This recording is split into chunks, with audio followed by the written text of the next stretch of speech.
The real secret of success of our species is that we alone can talk about things that don't exist at all, anywhere, except in our own imagination, in the stories that we invented. All the other animals, they too communicate, but they communicate information about things that really exist. You can never convince a chimpanzee to do something, say to give you a banana, by promising that chimpanzee that after you die, you know what happens? You will go to chimpanzee heaven, and there you will receive lots and lots of bananas for your good deeds. No chimpanzee will ever be convinced by such a story to do anything. Only us, only Homo sapiens. The easiest example to give is, of course, religion, but it's not just religion. It's the same with our legal system, with our political system, with our economic system. Money is also just a story. Chimpanzees and dolphins and wolves, none of them man uses money. None of them, they can exchange things. I give you a banana, you give me coconut. But the idea of money, this is something unique to humans because, again, it is based on a story about something that exists only in our imagination.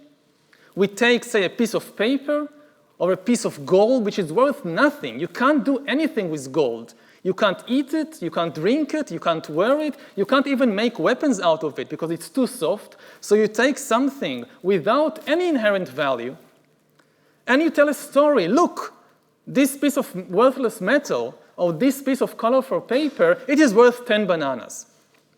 And if enough people believe that story, then it becomes an extremely effective story.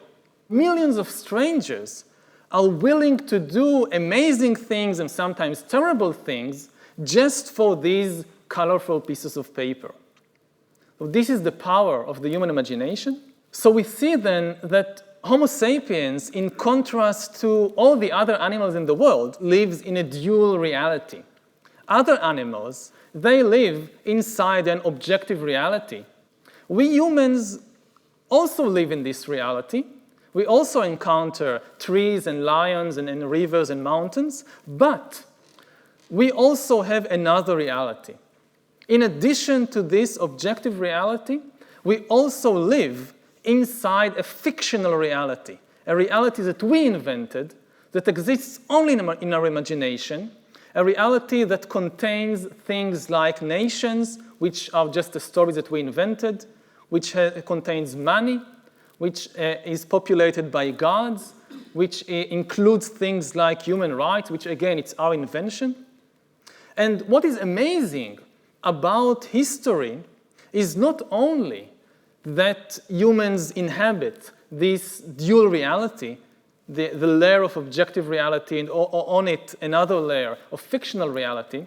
What is really amazing is that over time, fictional reality has become more and more powerful until we reach the situation today when the very survival of trees and rivers and lions and chimpanzees depends on the imaginary stories that Homo sapiens has invented. We are living inside the dreams of mythical entities like the European Union and like Google and like the dollar, which exist nowhere except in these fictional stories. And you can test yourself, you can check for yourself, try to see what are you thinking about, what are you worried about during your day-to-day life.